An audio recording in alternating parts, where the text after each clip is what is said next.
మహిళా reservation bill విషయంలో BJP చేస్తున్న అసత్య ప్రచారాన్ని తిప్పికొట్టాలని పీసీసీ వర్కింగ్ ప్రెసిడెంట్ మాజీ కేంద్ర మంత్రి జేడీ శీలం పిలుపునిచ్చారు. ఏపీ పేపర్ మిల్లు సమీపంలోని కళ్యాణ మండపంలో జరిగిన మీడియా సమావేశంలో ఆయన మాట్లాడారు. బీజేపీ అవకాశవాద రాజకీయాలను కాంగ్రెస్ పార్టీ ఎట్టి పరిస్థితుల్లోనూ ఒప్పుకోదన్నారు. మహిళా బిల్లుకు సాకుగా చూపి డీలిమిటేషన్ చేద్దామని బీజేపీ భావించిందన్నారు. కాంగ్రెస్ చేసిన పనితో ఏపీకి మంచి జరిగిందన్నారు. రిజర్వేషన్ విషయంలో దళిత క్రైస్తవులకు కాంగ్రెస్ పార్టీ అండగా ఉంటుందన్నారు.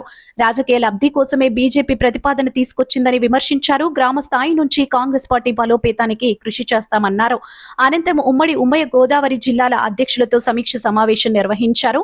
జిల్లా కాంగ్రెస్ అధ్యక్షుడు బోడా వెంకట్, పార్లమెంటు సమన్వయకర్త టీకే విశ్వేశ్వరరెడ్డి, అర్బన్ జిల్లా అధ్యక్షుడు బాలేపల్లి మురళీధర్, మహిళా కాంగ్రెస్ రాష్ట్ర అధ్యక్షురాలు Amar Jahabeg, Martin Luther, doctor Wadiyar తదితరులు పాల్గొన్నారు. మోడీ గారిని చేయమనండి, మేమందరం కూడా వారికే జై కొడతాం. బీజేపీని చేయమనండి. నేను ఈరోజు వారికి ఛాలెంజ్ చేస్తూ ఉన్నా. మీకు వీలైతే చంద్రబాబు గారు, మీరు కూడా 2004లో అంతకుముందు సీఎంగా ఉన్నప్పుడు సమర్థించారు, మమ్మల్ని సమర్థించారు. మేము ఉత్తరం తీసుకున్నాం. జయలలిత గారు, కరుణానిధి గారు లెటర్స్ ఇచ్చారు. కర్ణాటక ముఖ్యమంత్రి ఇచ్చాడు. అందరూ దక్షిణ రాష్ట్రాల ముఖ్యమంత్రులు అందరూ కూడా ఈ దళిత క్రైస్తవులు అనేవారు కోస్టా ప్రాంతంలో ఉన్నారు. ఒరిస్సా, ఆంధ్రప్రదేశ్, తమిళనాడు, కేరళ, కర్ణాటక, మహారాష్ట్ర, గుజరాత్ ఈ తీర ప్రాంతంలో ఉన్నారు. కాబట్టి ఆయా రాష్ట్రాల వారు అంగీకరించారు. నార్త్ ఇండియాలో లేరు కాబట్టి ఎక్కువ మంది అక్కడ వారికి అర్థం కాదు ఆ వివక్ష అంటే ఏమిటో.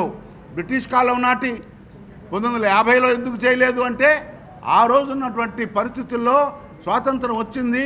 అంబేద్కర్ గారు, మిగతా వారందరూ కూడా దళితులకు ఏ రకంగా వీరికి సమాజంలో బయటపడినటువంటి వారిని ఏ రకంగా అభివృద్ధి చేయాలనేటువంటి ఫోకసే ఉంది. కానీ ఆ రోజు ఉన్నటువంటి క్రైస్తవులందరూ బ్రిటిష్ వాతావరణంలో దళితుల సమస్యల గురించి కానీ, లేకపోతే క్రైస్తవులకు కూడా ఇంకా హింస ఉంటుంది అనేటువంటిది అప్పుడు అంత పరిస్థితులు వేరుగా ఉన్నాయి.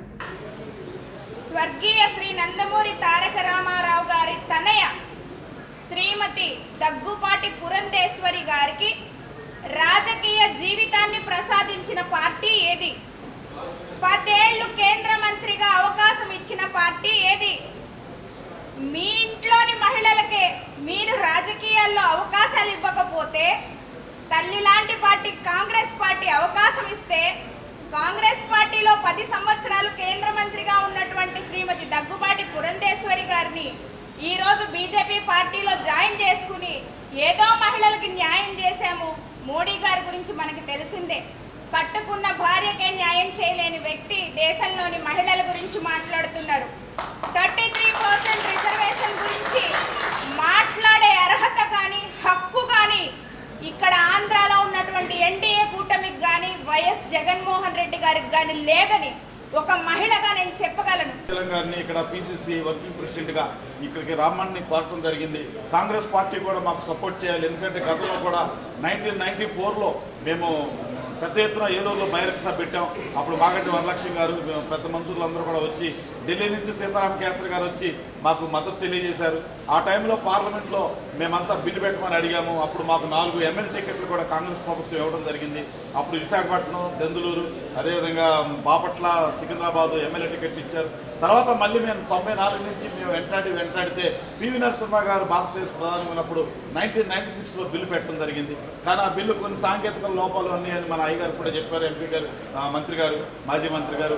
ఆ సాంకేతిక లోపం లేకుండా మోడీ గారు ఏదైతే రంగనాథ్ మిశ్రా కమిషన్ తక్షణం ఇంప్లిమెంట్ చేయాలని మేము డిమాండ్ చేస్తున్నాం ఇండియన్ దళిత క్రిస్టియన్ రైట్స్ తరఫున. ఏదైతే 1992లో మాకు ఎన్ఎస్సీఐ జిల్లా ప్రెసిడెంట్ మా రాజ్నాథ్ రామ్మోహన్ రావు గారు నన్ను అప్పుడు టౌన్ ప్రెసిడెంట్గా అపాయింట్ చేశారు.